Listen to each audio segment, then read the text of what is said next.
Welcome back, everyone, to the Snapshot, episode 31. My name is Brendan Patrick, and I'm joined by none other than Marvel Snap phenom and future upcoming competitor, KM Best. KM, I just noticed my it was off. It was off. I think I messed you up. It was off. All right. My week in Marvel Snap, it's prep for Conquerors, baby. Mm-hmm. I am overwhelmed by the amount of support that I've gotten. I really appreciate it. And I'm going to do my best to prep as hard as I can. I've still got a couple upcoming guests. By the time this podcast comes out, they'll probably all have been on there. But I think actually if this comes out on Monday, Brendan and W will be on my stream on Monday, and they'll be the final two coaches that I have. My first day of prep, I went 11-0 in Conquest. I didn't lose a single game. So obviously all I need to do is take that and do that during the actual competition. And it's just that easy, man.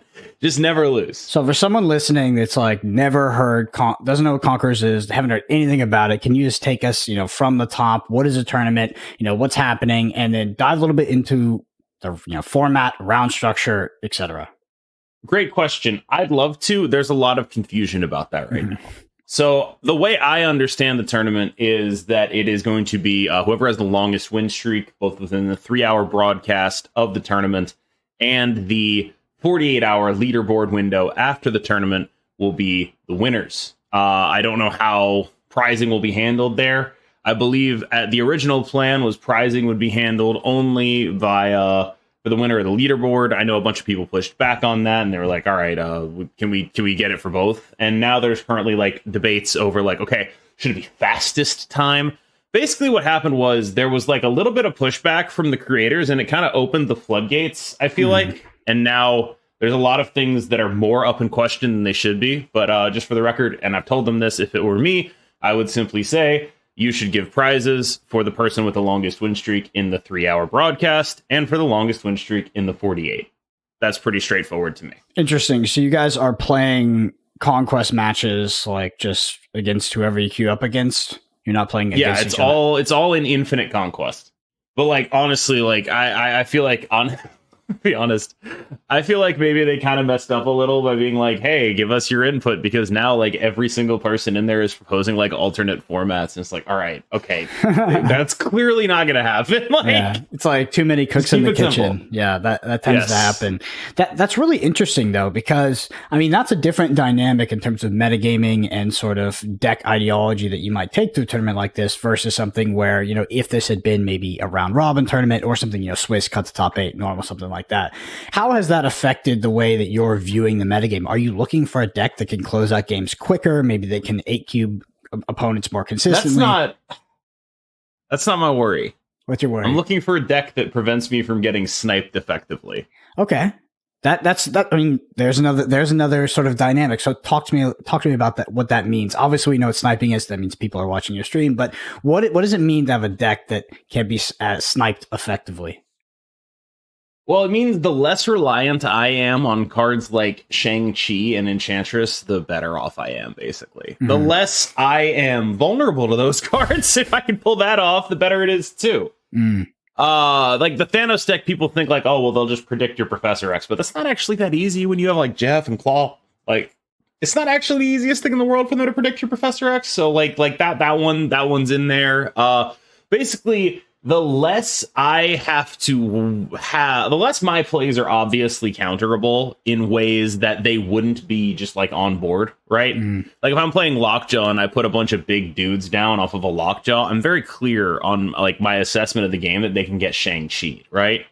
But if I am playing Lockjaw and I have priority and it's a 50-50 and I have to play a Hulk and they have a Shang-Chi and they're sniping me and they know where my Hulk is going to go, that's a much worse scenario. Basically, like what I'd be looking for is a deck that the onboard situation does not differ very much from the situation with all hidden information taken into it.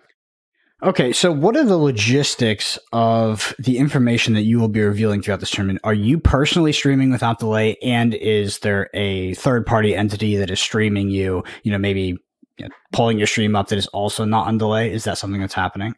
I don't want to be on delay, but I think given the amount of people who put their trust in me, I should be. Okay. I think I would be doing them a disservice not to be. And are they also streaming from another account, platform, and maybe pulling up your hand? I believe so. Okay. Yes. Okay. Yeah. So for that reason, I think I just sort of have to. All right, so let's dive a little bit deeper. So let's say all else being equal, you are not being sniped, right? What other things do you consider when potentially picking a deck for that type of tournament? Are you looking for a deck that can close out games faster since it is in this 3-hour period? I would say my own comfort is the thing that matters the most. Okay. My understanding of when to snap in various matchups is what matters more than anything else. It is not a question of like, okay, so I need to do X, Y, and Z. I need to do like I don't want to be sitting there thinking, is it the right time to snap? I want to have the deck sort of intuitively be there with me. And so a lot of my training is based around that, right? Like where it's like I'm playing slowly now in order to know in the future, because I have spent a minute and a half reasoning this out. If I run into this scenario again, I know what I should do in it. I know that I should snap it. Yeah, and historically, has that been an aspect of your game that you've struggled with? I think you brought it up, is sort of this aspect of snapping and snapping correctly. Is that something that you've sort of pinpointed as a weakness in your game, or just something you feel like you need to show up overall? It used to be. Okay. I don't think it is now. Before Conquest, it was. Yeah. But Conquest puts snapping in context, right? Okay. Ladder is just an endless grind. Conquest makes them matter. And I think basically the first month of Conquest and my prep since then, just playing a bunch of battle modes. Yeah, I know what my weaknesses are. And I think right now I have 2 weaknesses that are bigger than that. The first is I tend to default attack 3 lanes more than I should. And the second is I tend to not retreat enough for big cube rates. So like I tend to be like, well, I'm like some amount of alive here. Let's play for 8. And that might actually be correct in the context of the format of the tournament, but it's not correct if you want to win. Yeah, that's something that I noticed a lot when I was playing the tournament over in the UK, was people retreating for large cube amounts, retreating for those 4 cubes, because, dropping a 4 cuber, well, not really 4 cuber, let's say like, an 8 cube or something like that in game 2, or even around game 3, you'd be dead. Yeah, you put yourself in a position where you've already lost the game. And it feels very weird to, maybe you snapped on turn 1 on a great opening play. Your opponent has perceived an advantage later, maybe turn 3, they snap you back. And now in turn 5, you realize you're like, you know what? I could win this game. I could win this game, but I am very at least unlikely to win this game. That's a hard retreat, that 4 cube retreat, because you will be losing that Conquest match. You will not be in a good position. But the thing is, you can win. If you lose the 8 cuber, it is virtually impossible. You mentioned picking a deck that you're comfortable with, right? You said that's your most important thing. Where sort of are you leaning right now in terms of the decks that are floating around in the metagame? Where do you feel most comfortable with the decks that are sort of in front of you at the moment? Honestly, I'm pretty comfortable on Thanos, and I'm pretty comfortable on Darkhawk. I think my Darkhawk snaps need to be more aggressive. My Thanos snaps are wildly aggressive. Like Thanos, I am in it. Like I am just in the zone when I play that. Lockjaw, I am wildly aggressive when I snap with that deck. And so I think you probably lean toward a deck like that and just jam as hard as you can. Especially given the Darkhawk stuff is like, if you're getting sniped, that's a real problem. But maybe the delay makes that not real, Yeah. How have you found aggressive? You mentioned you're very, very aggressive with the Thanos deck. How have you found that sort of snapping strategy, how has that sort of made its way, or I don't know, how has it played out in terms of Conquest against these random opponents? Do they tend to sort of crumble under that pressure? Are decks that are able to snap aggressively, snap early, do you feel like those decks are maybe harder for you, sort of your median player to play against? Honestly, the way Conquest is set up, a lot of the times when I'm snapping aggressively, what's happening is I'm losing 4 or winning 8. It's not actually like a lot of people are getting scared out or anything. They're just like, no, I got this. And they tie to 8. And then, usually I can think of 1 8 cuber that I've lost in the last week. I think I'm thinking of 1. and several that I've won. Yeah. Like it's sort of, it's tough, right? Because like you lose the 4. I've lost so many. Oh my, I cannot stress to you how many 4 cube retreats I've had in like game 1 or 2. Yeah. So many. Where it's just like, I've got lockjaw and wasp from snapping, and then it just doesn't work out, right? Yeah. But that's fine. I usually win. I can still win those, right? The key thing I take away from it is like, if I go down 6, that doesn't mean I'm down 10-6. That doesn't mean I have to change how I play. I get lockjaw and wasp the next time. Yeah. If I think that's right to snap, I'm still going to snap it.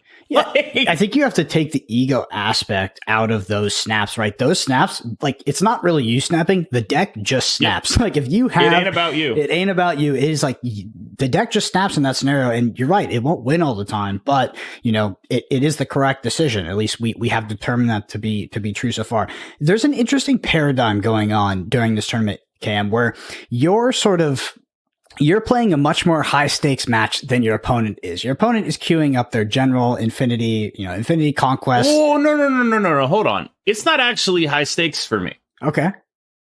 I don't get prizing based on how I So do. I'm not saying in terms of prizing. I'm saying you are in this weird tournament scenario where you're more incentivized to win, and, you know, you're maybe retreating for 4. Like you said, your opponents are staying in for 8 frequently, right? Where if it was like a tournament where people, you know, signed up or entered, let's say you're playing Swiss with. No, you're right. Yeah. You're right. There probably is a sweat edge here. Well, it's not even a sweat edge, is that your opponents will probably stay in scenarios where in a normal tournament scenario that would never happen, right? Your other opponent, they wouldn't play for the 10%er, but this person, you know, they're halfway through taking a poop and they're like, you know, fuck it, I'm going, you know, and then you've got to play against someone who's playing for that out, which is really interesting. Let's sort of back up a bit. Just some news. Legion came out. Legion is a 5/8 that says on reveal, replace each other location with this one. Can we take the victory lap? Can we take the victory lap on this? Okay. Because everyone is like, nobody said Legion would be good. We did, fucker. We did. We said we did that. We actually did that. Yeah, it was like weeks ago. Because the Legion. So why, now that you've played with the card, why is Legion good? Is it, tell everybody. Oh, because bounce is dead. Mm-hmm. That's actually why. Like, if this were still the previous meta, it would be unplayable. Yeah. I do want to be clear about that, right? The one thing we were able to do was mostly be like, look, in a different meta, this is actually a useful effect. And then the meta changed and it was a useful effect. But that doesn't mean that people at the time were wrong for saying this is unplayable, because like you could not play like a dark. Actually, here's the thing. I kind of think maybe you could have. I think it was. You could have gone back in time and played like the Darkhawk stuff with the Invisible Woman Killmonger package, and it would have been like pretty good there. But I don't think anyone really had their eye on that list as a list that like was a high level competitive list at the time, to be honest with you. Like, outside of my YouTube video, it kind of wasn't a thing people picked up on. Mm-hmm. And that's fine. As far as Legion, like, basically the idea is if you are ever interested in a card that just translates as Big Scarlet Witch, then you are interested in the card Legion. Yeah. That's actually, like, that's his baseline. His worst case scenario is like, oh, this is Big Scarlet Witch. And that doesn't mean you're always going to play him, right? I noticed W was playing a Thanos deck with Legion over Blue Marvel. I was watching a little bit and I was like, man, I really miss Blue Marvel here. Like, I really miss the ability to put power into other lanes. Doesn't mean he's like the best card in the game. But in terms of like versus a Black Bolt Stature deck, what I think he does is let you sort of bridge between being a Black Bolt Stature deck, which absolutely cannot play Doctor Doom, and you have Legion now, and you can actually be like an Iron Lad Doom deck as well. So there is that. There's also, of course, just like he's awesome with Luke Cage and Necrotia stuff. I had a phenomenal game on stream where we had Bar with No Name and Necrotia, and I snapped and just didn't play anything, and my opponent figured out that I was waiting to Legion the Bar with No Name, and they also didn't play anything, so I just Legioned the Necrotia and won. It's a unique little card. It's a fun thing to play around with. I do think he suffers a little bit from people are going to remember when he's good and not when he's just there. Yeah. Like, there's a little bit of that where like everyone's like, oh my god, Legion is so good. And it's like, yeah, he does things that no other card does. But like he's like, it's like I said, when I was watching Thanos earlier, it was like, all right, you know, that Thanos list could really use a blue marvel more than this card, probably. Yeah. Like, it's a good card, but Thanos already has so many contingencies covered, right? They have Reality Stone, they have the Luke Cage in there some of the time, they have the Cosmo in there. There's just so many things that they can mitigate already that maybe they don't need more location control, but it's definitely not a bad thing to have when your floor is big Scarlet Witch and your ceiling is every Magic deck eats shit. Yeah, I think that we talked about this weeks ago, but this, like, a ceiling on Legion is I turn 3 of those locations on turn 6 into locations that absolutely hose my opponent. The floor is, and it's not really the floor, but pretty close to the floor, we'll say, is on turn 6, I have 3 neutral to favorable locations, right? Maybe you could have all negative locations and you do roll it and it's still negative. That's the outlier where, the floor of Legion is basically neutral to favorable locations on turn 6, which is not a bad card with a 5/8 stat line. Economical question for you, Cam. Legion is the first card in the new system to come out that is 3,000 tokens. It's still open. Buy it. Yeah. Should you buy it with tokens? I know you're going to ask that. I would, especially if you can get the rebate. 500 tokens for winning games with Legion. But the major thing I would point out here is instead of using caches on this, unless you're also missing Evo and Darkhawk, usually better to buy something that costs 3,000 with tokens as opposed to using your caches, because those caches, they can be applied with the same rate of return to a card that costs 6,000. Mm-hmm. Your tokens can only be applied at this rate to a card that costs 3. So it's usually a little bit more cost efficient to use caches for Series 5s and tokens for Series 4s. Yeah. How do you feel about some of the exclusive variants that are coming in the Spotlight Cache weeks? I find that those variants are actually pushing me to potentially open these caches rather than buy the card. Really? Well, it happens. I mean, I see the Max. I think it's the Max Greke High Evolutionary, and I kind of like it. It looks unique, right? And I'm like, I could buy, we've talked about it before. I have plenty of tokens. I could buy Legion, but it's like, I kind of want that variant. I'm like, realize like, okay, I'm going to skip this week on Spotlight Caches. I'm just going to buy Legion and I'll skip out that variant, because the variant is really not worth it unless it really, really means something to you, right? Like ultimate variant level. I'm thinking of doing it for Thanos because I already have like a perfect split on the Thanos split that I use. So I could use another one to like trick out, but that's like an extremely like luxury good. Probably not worth doing. I might do it anyway. Yeah. But yeah, so it's awkward, but generally speaking, tokens should be applied to Series 3s and caches should be applied to Series 4. Or otherwise, tokens should be applied to Series 4, caches should be applied to Series 5, generally. All right, back to the tournament preparation. And while preparing for this tournament, you're bringing people on. Wait, well, hold on. I just want to be clear. When I say buy Legion, he's not the highest priority thing you can get. Like, if you're someone who is choosing between Jeff and Legion, you pick Jeff. If you are someone that is choosing between like Thanos or Evo and Legion, you probably pick the other ones. Like, that's like, there are still going to be higher priority cards than him. I think he's probably lower priority than Darkhawk and Zabu. Although, frankly, like, you should probably just be opening caches if you're in a position where you don't have any of that stuff anyway, because you have Legion, Darkhawk, and High Evolutionary in the caches right now. Mm-hmm. I was saying, while preparing for this tournament, you're bringing people on to your stream to play with them, sort of as like this sort of coaching role. Talk to me a little bit about what that looks like exactly, what the dynamic is, and sort of what your goal is with bringing on these different people, to come play with you is. It's just duos.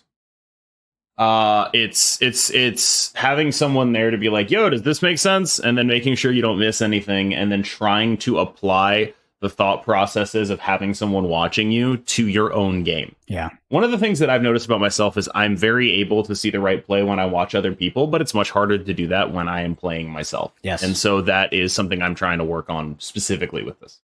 Yeah, absolutely. I know preparing like for tournaments in the past, I do the same thing. I think like Two-Headed Giant Snap, because it's so seamless and easy to do. You just you either literally stream on Twitch or you stream your screen to your friend. It's super useful. You'll find that when you're not the person making the mechanical decisions, although they are minimal, dragging the card here to there, for some reason, expand your horizon of what you're seeing in the game. And when you're the person that literally can't press end turn, there's a lot of clarity in that. Because I know we've all been there where you click end turn and it's like, shit, you see the better play. And you don't know why you do it. You don't take the time. You just rush it. But it is very helpful. Do you think that these players have also, do they help add a different perspective as well with some of these decks? Are you bringing players that specialize in certain strategies and certain decks? Not particularly. We ended up just bouncing around with Braude. It's more just about, because I've already got like kind of a narrow field of decks I feel are actually good, right? With the potential to add like the Moon Girl stuff to it after its performance in the Snap Fan Open. I'm going to talk to Jet later, who won the Snap Fan Open, came in second with the same deck last week. It's clearly something I've overlooked, I think. But right now, I just like going into that. I was like, all right, well, Darkhawk and Thanos are the only decks, right? Like they are the things everyone is going to come prepared to beat. And they are the things that are going to have to either stand up to that or not stand up to that. So is the litmus test for a deck both Darkhawk and Thanos, or is there one deck that you really have to beat? No, it's both. Both. Okay, so you would say, predictably, you would say they would take like an equal half share of the metagame as like the S tier sort of not premier half, deck. But like if you go look at the Snap Fan data, both were like the only decks over like 10%. So the only archetypes, and like both of them had like double the market share of the next closest, which is Evo Lockdown, which is, for the record, unplayable. Yeah, I want to clarify too. So when we say something like the litmus test of the format, this is like a deck building, I guess, ideology that you implement in order to sort of shortcut some time. Is like if you look at a metagame and you say, what is the most represented? What is the best deck? Sometimes it is two decks, right? And then when you're brewing new decks, you say, before I test anything else, if I can't beat this deck, then I just stop. Right? We throw it in the trash can. We just stop, because if we can't beat that deck, there's no reason. Even if I can beat every other deck, 90%, it's still probably not a good choice because I expect so many people. I think if you had a 90, yeah, I know that's a little high. I think if you were pushing every other deck 90 and then lost to Darkhawk, I'd be fine with that. Those decks do exist too. So these are, that's a whole nother corner of the metagame. But let's talk about the list specifically, because you said let's talk about Thanos, right? So I have W's only from your Twitter. If you've changed anything, let me know. For audio listeners, Psylocke, Jeff, Cosmo, Super Skull, Shang-Chi, Iron Lad, Blue Marvel, Devil Dinosaur, Professor X, Claw, Spider-Man, Thanos. So I'm not sure if this is exactly the list that you plan on bringing, but you mentioned not wanting to be reliant on tech cards. I mean, there's a couple tech cards in here. Not really the same way though, right? Like you're talking about tech cards like Shang-Chi, which are like, it's very unlikely that it's like you end up in guessing game scenarios with a Shang, right? Either you have priority or you don't. You kind of know that by the time you go into it. And like Professor X, the thing this deck really suffers against is just Killmonger mid-range. Yeah. Where you're incentivized to just, your good hands are you dumping like 5 stones. And you're always going to have priority when you do that. And they are always going to nuke you with Killmonger. And that is really tough. I had a game where I snapped on turn 1. My opponent, who was playing Thanos, snapped me back on turn 2. It turns out the reason they did that was because they played all 6 stones and they had priority. I Killmongered them on turn 3 after they finished playing all their stones, and they just lost 6 stones.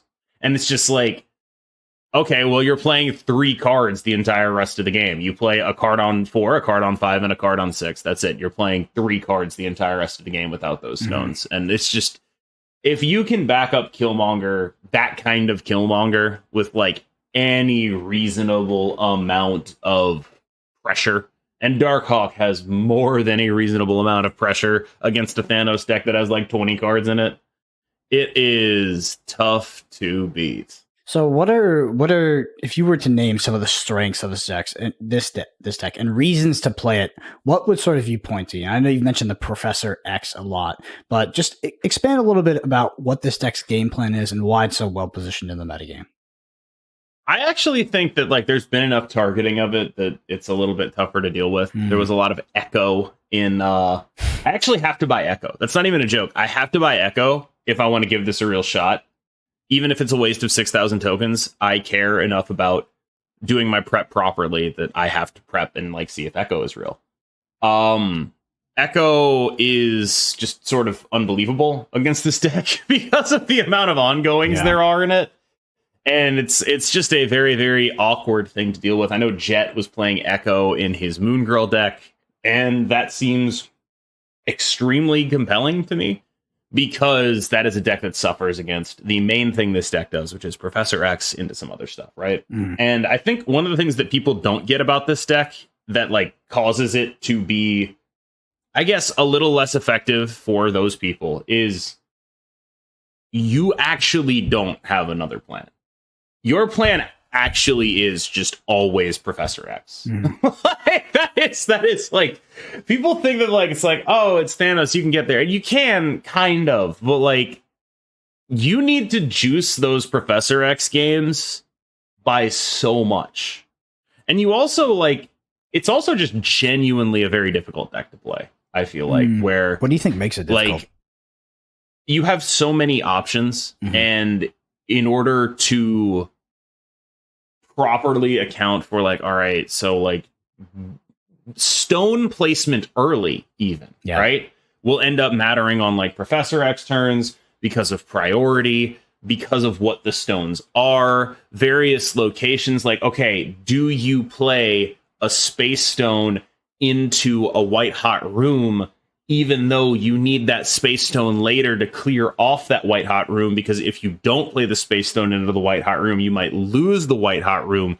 There's just a bunch of like little things that pop up with that deck that make it very difficult, I think, to play. And there's a lot of little contextual things that like just don't happen with another deck. Like Darkhawk is never going to have to make that decision because it's probably never going to win a white hot room. It plays one card a turn, right? Like it's not going to be a huge issue for that deck.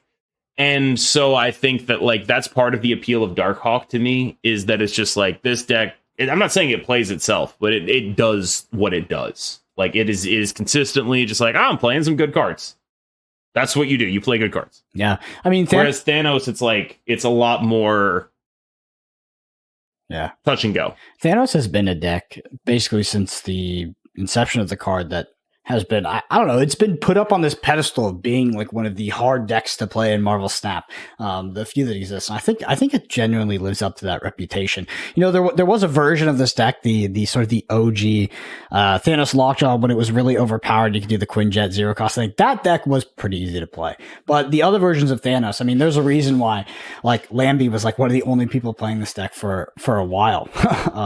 Because it does genuinely have more decision trees than some other decks, I think. Yes, like there's just more to think about than in your average deck. And like that is difficult. But on the other hand, this list does a really admirable job of taking all those things and making them just not matter. Yeah. Oh, you drew Mind Stone? Fuck yeah. You drew Time Stone, Professor X? Let's fucking go. Right? Like there's like some real simplicity in Thanos where like paradoxically, it's one of the decks that I won't say it's easiest to snap with, but it kind of is, right? Because like you can actually just follow these rules. Like, are you doing the Professor X thing? Are you playing Mind Stone?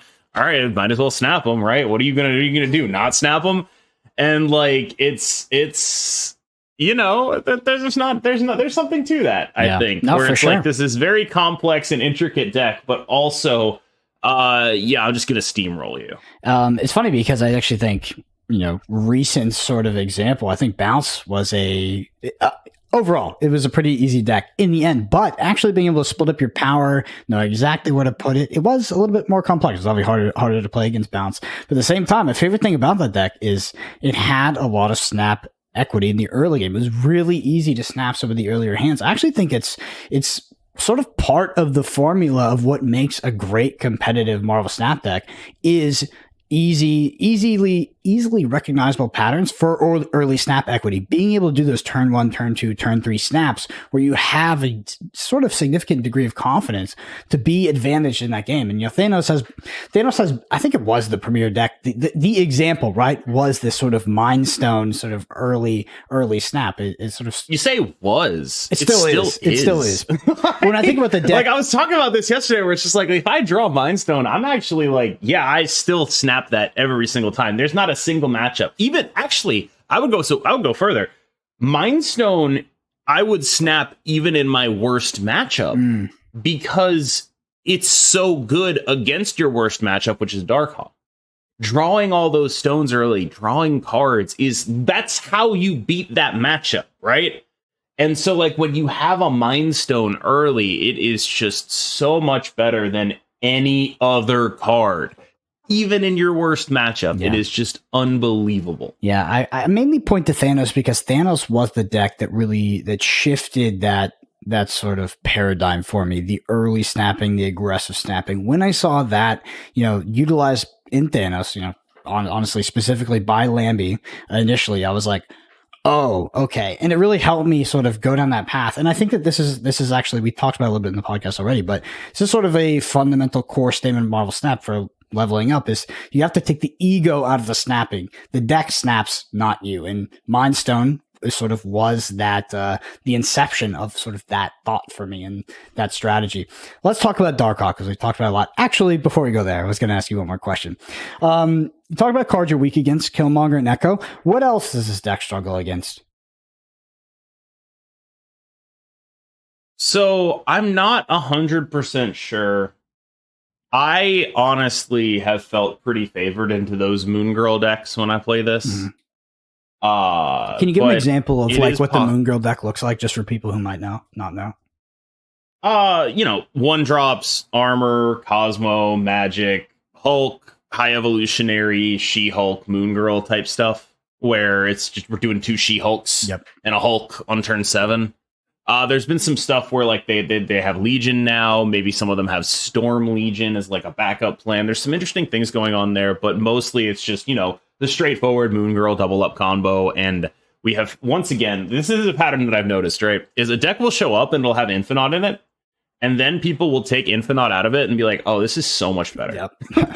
It happens every time. Yeah. Every time there's a deck that's like, it's an Infinite deck. And then someone's like, all right, what if we put a card that we could actually play in there? And then the deck gets better every single time. Yeah. I mean, it's really remarkable. You're right. People don't remember that the original versions of Thanos Lockjaw had Infinite in it. And what you do is you do Time Stone on 4, pass on 5 with 6, and then Infinite She-Hulk. People don't remember that. Hey, gone are the days. Gone are the days. All right, Darkhawk. The list: Korg, Zabu, Jeff, Killmonger, Darkhawk, Shang-Chi, Enchantress, Rockslide, Iron Lad, Legion, Dr. Doom, America Chavez. Is this the list that I just said out loud? Is that pretty congruent with what you sort of see the premier Darkhawk deck list to be? I don't know if that one's better or worse or a side grade to the other one, which is like they're basically 3 Darkhawk decks. The first one is traditional Black Bolt Stature. I did a video on this. It's called The Police, right? The second one is Did the Best Deck Just Get Better video on my YouTube, where it's instead of doing Black Bolt Stature, we have like Luke Cage and Legion, and that's like basically the only swap that we actually made, right? That one's obviously really good. I believe it's like one of the highest win rate decks on Untapped. I know Dara tweeted it out and didn't credit me. No, that credit is not real. That's a very obvious thing to try, and I'm pretty sure Jeff Hoagland tried it as well. But like it's just a powerful shell. And then the one I was trying was, I think, one that I found it on Untapped, but I brought it up in my like good player group chat, and Lambie was like, oh yeah, that's one that I've been playing. I'm probably responsible for half of those stats. So that's where the Doom one came from. Mm-hmm. It stuck with me because a thing Jeff brought up is like, why are you playing Iron Lad? And the answer I came up with is like, I'm playing Iron Lad so because it's just a good card, right? Mm-hmm. But what if we put a better card in for Iron Lad to hit? That's Doom.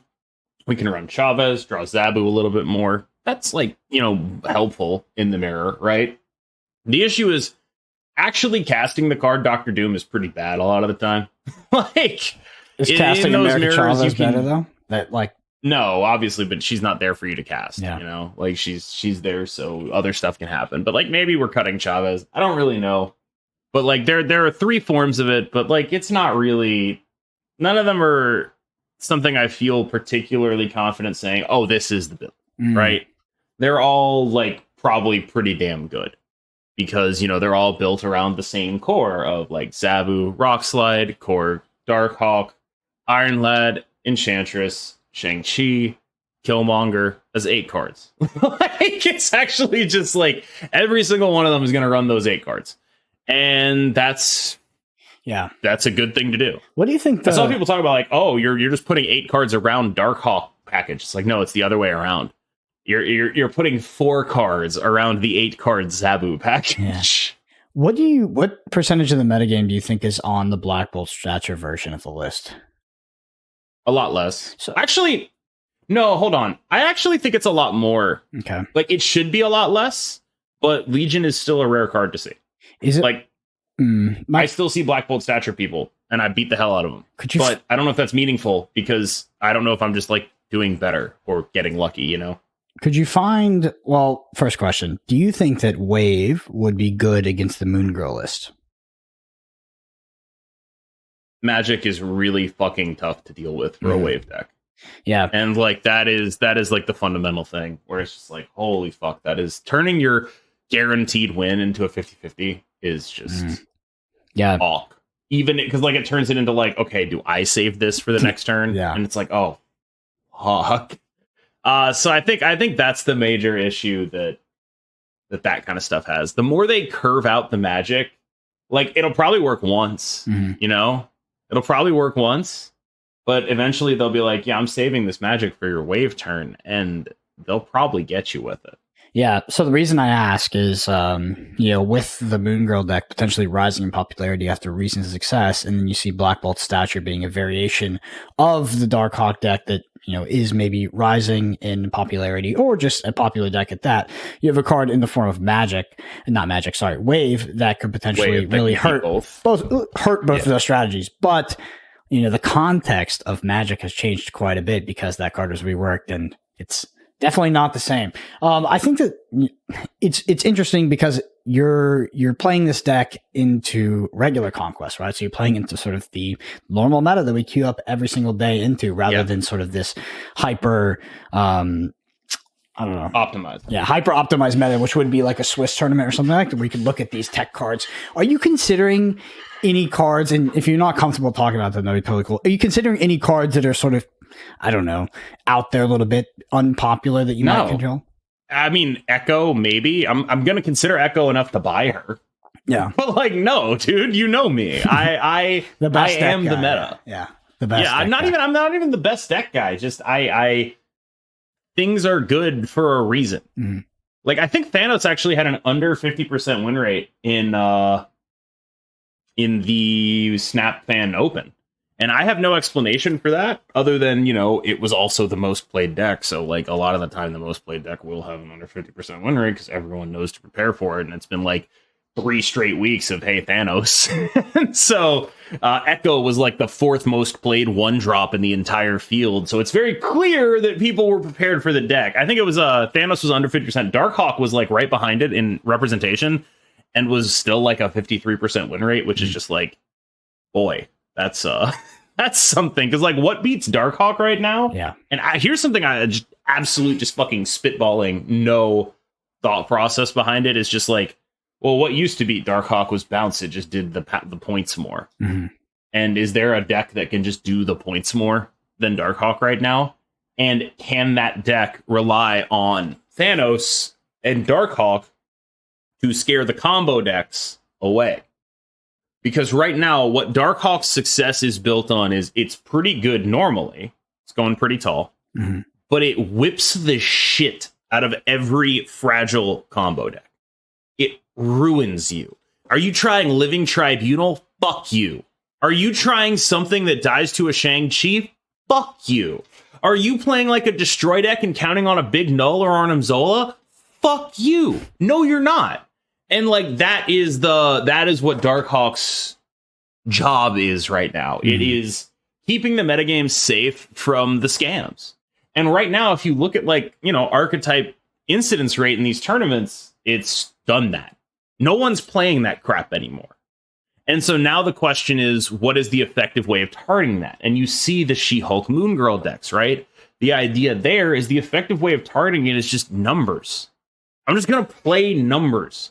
I'm going to play numbers. We're going to go to a turn 7. Your Darkhawk is going to be smaller. You're going to have priority. Your tech cards aren't going to work. And I'm going to play big idiots. And you're dead. because that's how numbers work. And that's like the sort of role that Bounce played in the previous metagame, where it's just like these combo decks didn't exist because Magic wasn't in her current form. Yeah. And so Bounce was just, I am numbers and I throw priority. And now there's these Moon Girl decks that are like, I am numbers and I throw priority. But there's more of an ability for you to attack them, because a deck like that will never beat Living Tribunal in a million years. It can't happen. It will never beat the Living Tribunal nut draw. It cannot ever do it. Because when your whole game plan is now numbers, you lose the ability to do what Darkhawk does, which is find a balance between those numbers and the tech. Yeah. I mean, this is actually something that's been going on for a while in Snap. Is you have the Point Slam deck, and the way to beat the Point Slam deck, the best Point Slam deck, which is usually the best deck, is like there are these sort of somewhat rogue and underplayed combo decks. I mean, you saw this at the UK tournament with the list that Moyen brought, with like those decks went super tall, and there were decks that were utilizing Wong and stuff like that. And that Electro list was one that I suggested, and I'm still mad that it didn't do well because I think it was a great read. Yeah, I think it was a great read. I genuinely do. You just we are usually balanced out by that, but I wonder, honest to God, I thought that was such a good read. But like the issue is, I thought it was a good read because I thought basically everyone would be playing what Lambie and Browday brought, and that just wasn't true. But like if everyone was playing Bounce and High Evo Lockdown, oh my God, like it's so free. Fuck, I'm still mad about that. I mean, that just reminds me that I think the 2-deck format it could be 3-deck, but 2-deck unique card format, I think is like, it's so free. It's the GOAT format for Snap, by the way. Like it adds such a dynamic to tournament metagaming. That's why we're still talking about the metagame of this tournament weeks later. I will say, I did talk to Moyen about it, and he does not agree that it is the GOAT format. He thinks that it basically just turns more decks into like, I think. No, he thinks it turns it into QRNG. I think that there is some QRNG, but I think that if you were going to make a critique of the format, I think my critique would be is that you don't actually bring 2 decks. You bring 1 deck, and then you bring a proxy deck to give your opponent an objectively correct decision to not play a certain deck into you. Your opponent can do QRNG, and they can pick a suboptimal decision, which may happen, and that's where it gets interesting, is there's mind gaming there. But most of the time, it's you have brought the best deck, or what you think is the best deck, and you've brought a proxy deck. And most people did that. Lambie brought that list. Like we talk about Lambie's list, the lockdown list. Like he had no intention to play that list, pretty much. I think that they had maybe but like that's sort of the thing that I think like I feel for Moyen on that, because if everyone just played the 1 deck, I'm almost positive he had the best one. Yeah. Well, I saw his lineup, and I was actually quite. That was one of the decks I was worried about, mostly because I couldn't play Bounce into it. Now I have to play this. Yeah, you can't play Bounce. Like my thought process would be, you bring, like, looking back at it a month and a half later, the Electro deck has to be paired with a Bounce deck, and that was our whiff. Yeah, I think so. It's okay. So question I feel like if you do that, you have absolutely no bad matchups in the entire field. Question about Marvel Snap metas. As they mature, do you think that they trend towards the Point Slam deck being just what ends up being the best deck weeks later, as we've let the meta settle a bit? I mean, I've just felt like that is where it's usually landed, is like you'll have these sort of mid-rangey lists that have the tech cards, you'll have these combo lists, which are usually quite unpopular, lockdown, etc. But it tends to just be those Point Slam lists, I think, that come out on top as the best decks. Because, right, you can't beat the combo decks when they draw the nut draw. But in a game of Conquest, you can somewhat play around it, right? You know, you have to be very conservative with the games that you stay in, and you try to leverage as much advantage as you can when you perceive they don't actually have the combo. But nevertheless, do you think it's possible that the Moon Girl deck, because it's not being targeted enough, is the best deck in the format? Because if I'm reading between the lines, listening to everything you're saying, I think that you think Darkhawk is the best deck. I actually think Thanos is the best deck. Okay, interesting. I this is all just my personal experience, but I find it so fucking hard to lose with that deck. Okay. I think 2 of the last 4 gold conquests I've completed have been with Thanos decks. I haven't lost with it in like 3 or 4 days.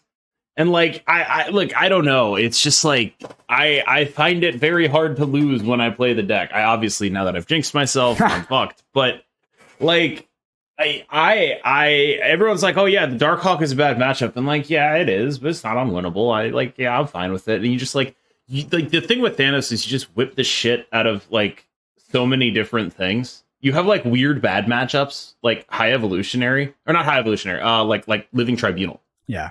Like your Darkhawk, you're not Darkhawk. Darkhawk's a bad matchup, but like I think it actually, like, honestly is a worse matchup than I think it is, because I mostly play against players who don't understand when they should be snapping it. Darkhawk players could be pressuring me a lot more, I think. But like, just fundamentally, the thing Thanos does: turn 4 Professor X, turn 5 Spider-Man. Scam. That's really fucking good. It is unbelievably strong to do that. It's a scam. Like, that is just like, it's just like, get out, dude. You're done. And even if like, even just to turn 4 Professor X, like, there's so much power. There's so much power there. I just think people have really cottoned on to the fact that like, it is super ongoing reliant. Like, it is just extremely ongoing reliant. And that is a way you can target it, is because of that. Yeah. Well, speaking of ongoing reliance, I forgot to mention this, but I don't know if voting is still open for the tournament, but they allow you to vote for somebody participating. And if you vote for the right person, you do get a Spectrum variant, which is not exclusive, but it is super rare. I know that. I will say this: if you aren't going to vote for me, 100% vote for Johnson. Okay. Irim Hong. 100%. Or Hong Irim. I don't know which one is the first name or the last name, and I apologize for that, because I am a stupid, uncultured American, and that is my own failing. Without question. If you aren't going to vote for me, vote for him. Mm-hmm. You think that he's favored to win the tournament, potentially? He is an extremely talented player who does not have a large enough audience to be that worried about stream sniping. Yeah. That is the sweet spot. Like, I get stream sniped in normal conquests. In Proving Grounds, actually. I get stream sniped all the time. Yeah. And it's actually like, people are going to be like, oh, KM, you're paranoid. Really? Well, check out my video I did on... I did a video where the third game of the Conquest was literally a guy who showed up in chat and was like, don't worry, dude, I'm not watching, I'm just listening, as we were playing. And then like would chime in.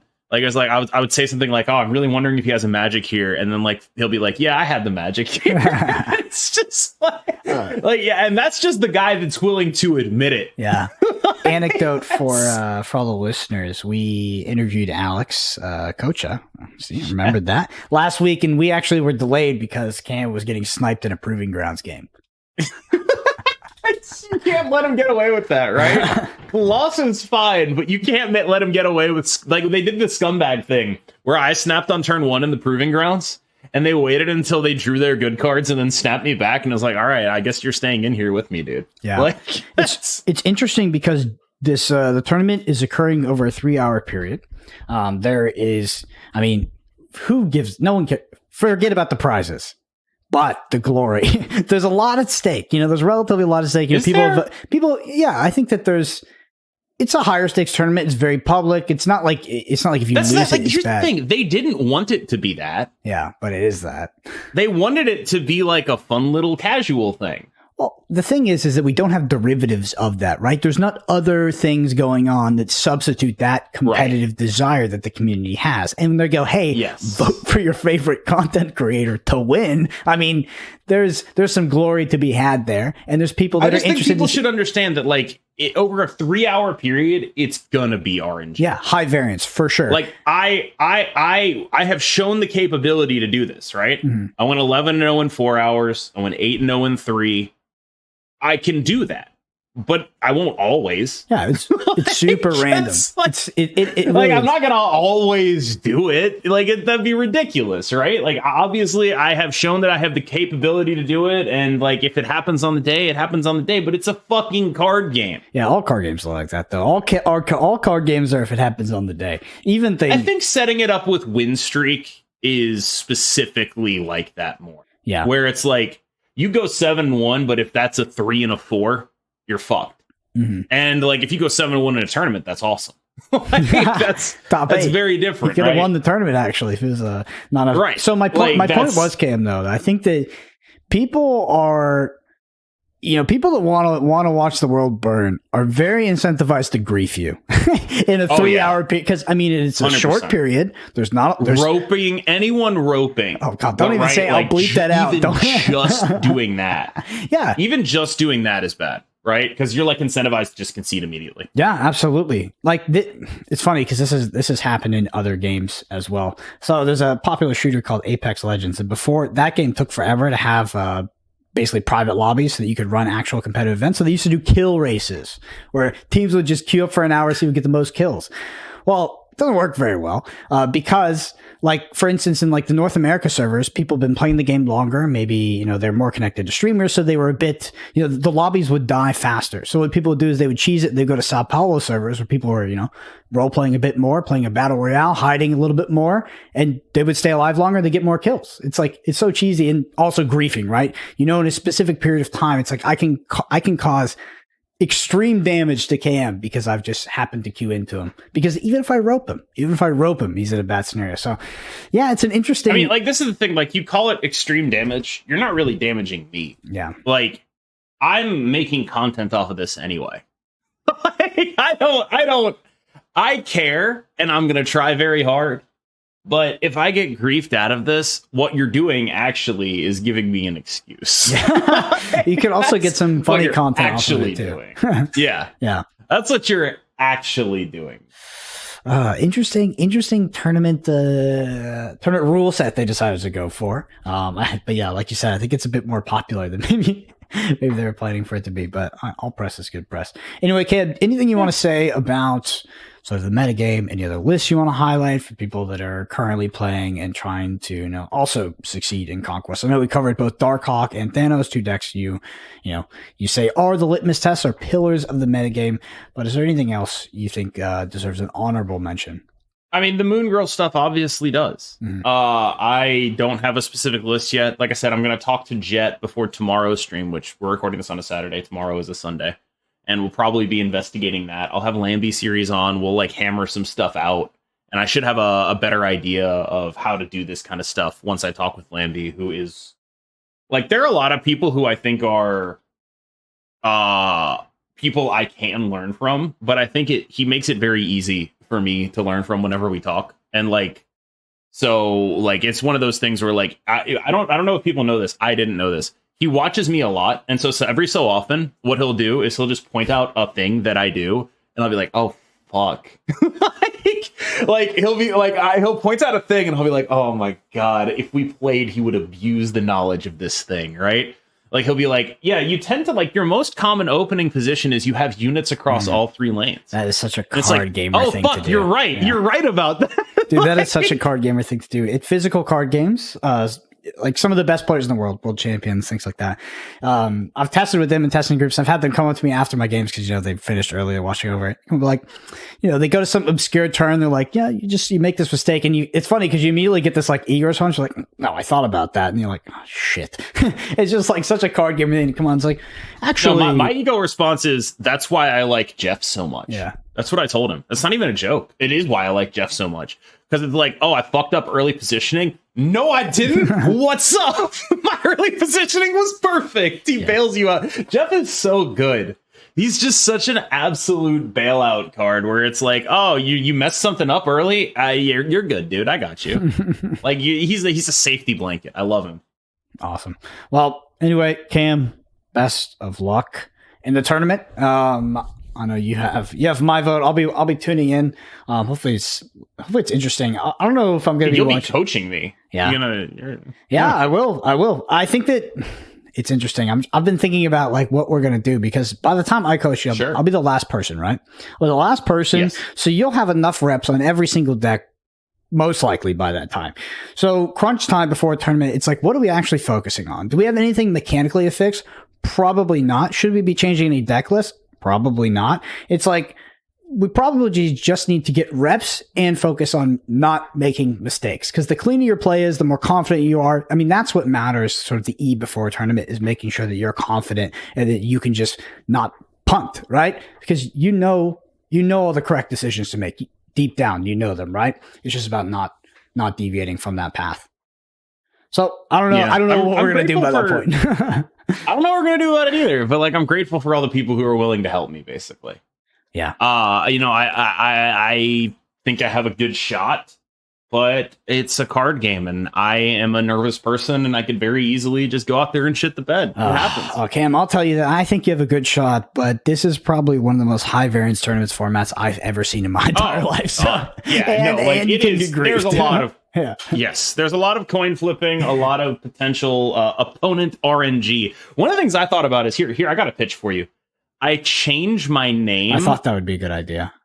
And block it out on the screen. No, I think that's genuinely a good idea, because the way you're going to get griefed. So you could get griefed by like someone who genuinely wants to, their intention by being there on that day with their time is to grief you, right? So they're in your stream. They see your opening hand. They see their opponent. They see you playing turn one, and they're that committed. That's unlikely. They're the outlier. Much more likely to go up against someone. They see KM Best. They tune to the stream. They see the name. Time. Yeah. They're like, Yeah.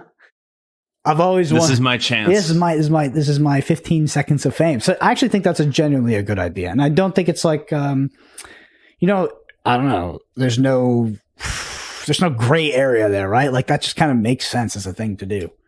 I'm thinking about changing it to Wappenheimer. Well, don't tell people what it is. I don't know what it's gonna be.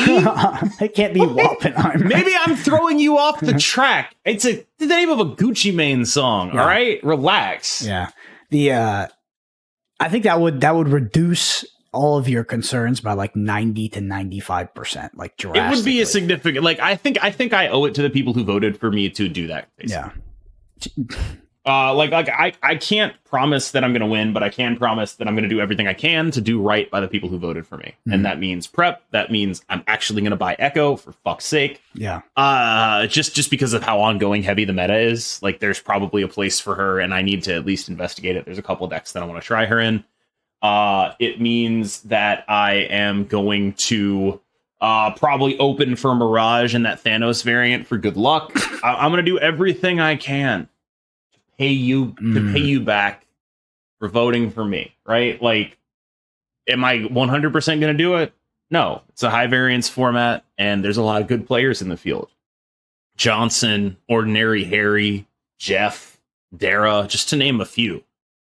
And while I've got people here, I think it sucks that an event like this did not have Lambie Series and Educated Collins in it. I just wanted to get that out on record. I guess that they must have been going for some kind, like a more of a casual thing, right? Less of a like, let's invite Lambie and he'll just try hard at the whole time. I mean, right? Lambie like, probably didn't want that. Lambie is a casual. Lambie's just a streamer at this point. He's not even a competitive streamer, right? He's just come on. No, obviously he's competitive, but he's like a normal. He streams like very normal hours. So I was also very surprised when I didn't see Lambie. You mean like that? Yeah, like he's a normal streamer. I don't get it. I don't get it personally. That's my guess. Obviously, like sometimes when I say that's my guess, it's my way of being like, haha, wink, wink, NDA. But no, this actually like it's just a guess. Yeah. I have no other possible explanation for why those players would not be in this field. Yeah. So, and I do think that if they do events like this, I would want them to be more competitive in this. For sure. Well, I'll say that first off, I agree with you. But second, to play devil's advocate, putting on an event like this, I think that if you have the player cap, which you probably do at some point, especially for something like this. You're going to have to leave somebody out. I know it feels like, some with Lambecies, it's like a gross, it's like a gross leave out, right? He's like in the top 20 most watched Marvel Snap streamers by average viewers very cleanly. But it's just gonna happen. And like, I think that this is one of those events where, it's probably a bit proof of concept, to be honest. And it's just a little, it was surprising and maybe it's unfortunate, but that just happens, dude. I just want to get it on record because like I did not feel comfortable. Like I've used my, I guess, minimal influence to make things happen before, and an event like this being run by the people it's being run by, I didn't feel like I had the latitude to be like, hey, can we get these people in? And I will say that I regret that. And I feel like, not like, oh, I could have made it happen, but I do feel like I should have tried. And I feel a little bit of guilt because as a competitor in the event, I am undeniably benefiting from my own inaction. In that if those two players were in this event, it would be much harder for me to win. Yeah. Like, and so I feel guilt over that, where it's like to the point that I have explicitly told both of them that if something like this ever happens again, if I'm in something and they're not, I'm going to try to get them in. Yeah. Like, regardless of what that does to my ability to stay in the thing. Like, regardless, because like one of the things that I worry about the most is like, oh, I'm going to come off like I'm annoying and entitled. I try very hard to not come off. Someone's out there laughing right now. I try very hard to not come off annoying and entitled, especially when I interact with people who are like adjacent to people who make the game, things like that, right?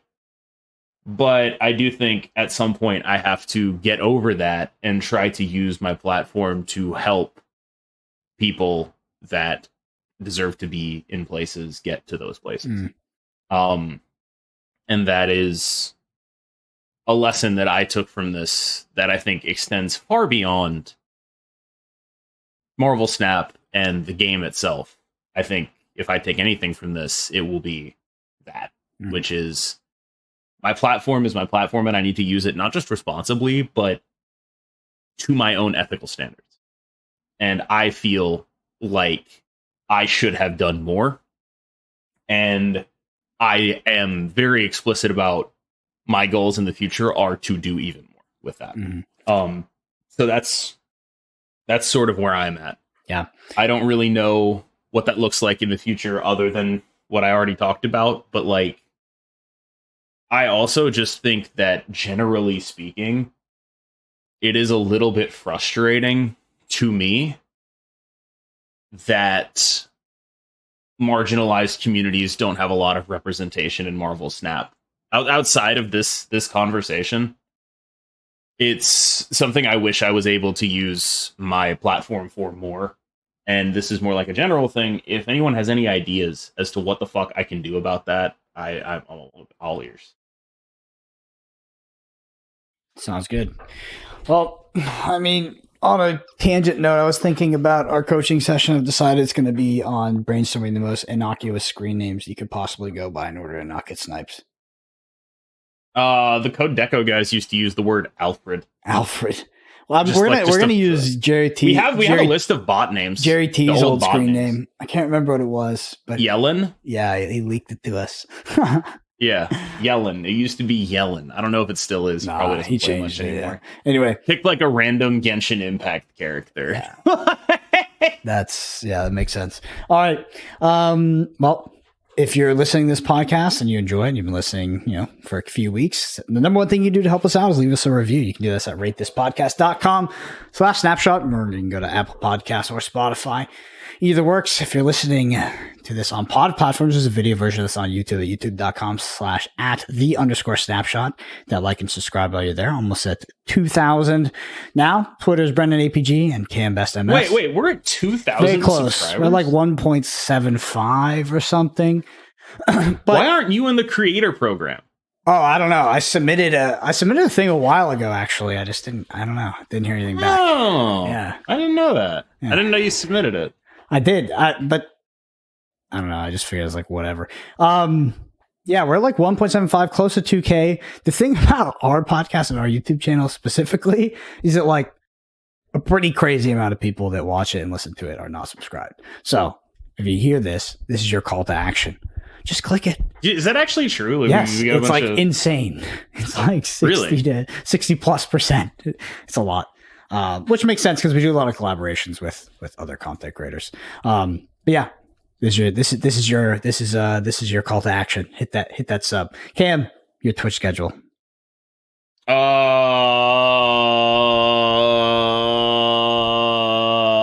Good question. No, it's 6 p.m. It's gonna be Sunday, Monday. Conquerors is Tuesday. We might be doing long streams Tuesday, Wednesday, depending on how the 48-hour leaderboard thing shakes out. I do have a job, so obviously I can't do like, I'm going to stream for 48 hours, but I could probably do a couple of 8-hour pairs maybe, see what I can get done there. That's obviously just a shitload of Marvel Snap, and, it will all be powered by my crippling addiction to pre-workout from Gamer Subs, exclamation code KMB for 10% off there. I'm a very, very willing shill. So it'll probably be like that unless I like just absolutely crush the broadcast or something. I think it'll probably be like that. Most likely be grinding for that 48-hour leaderboard slot. We'll see about it. I don't really know. It should be easier to get the 48-hour one than the broadcast one because I suspect that probably half the creators in the thing will not go past like tryharding past the broadcast. I think it'll be a little bit of a smaller field. Yeah. I also know there are other people with jobs. That said, because of the 48-hour thing, that's the other reason why I think people should vote for Johnson, because I genuinely do not know if he has a job, and he's really fucking good. Yeah.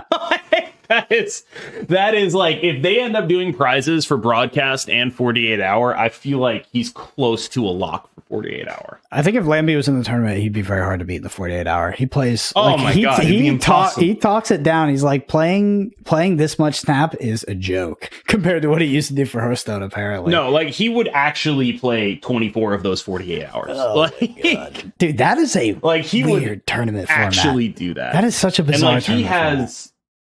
I am fairly certain he does not have a day job. So like that is another person where I would just be like, holy fuck. It would be impossible to beat him, right?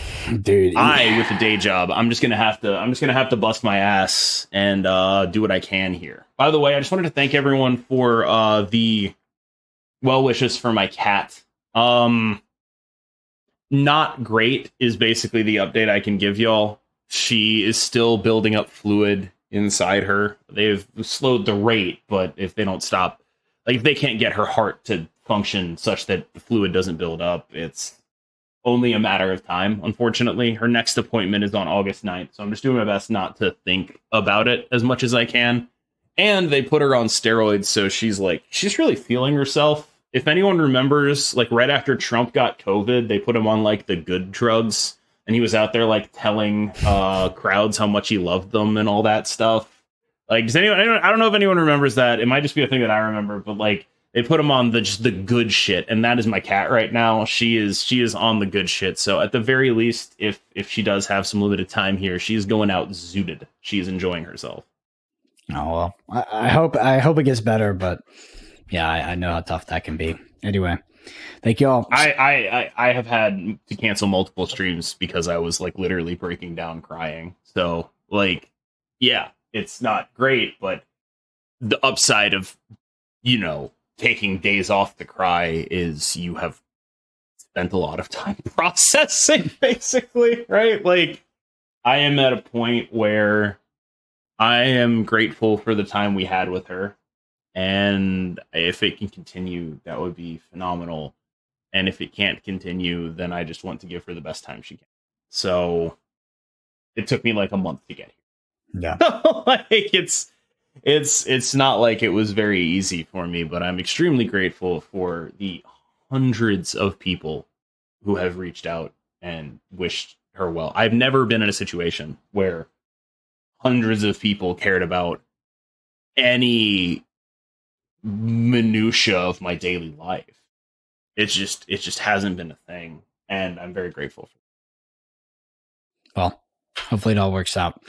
Anyway, thank you all so much for listening. We will see you next week.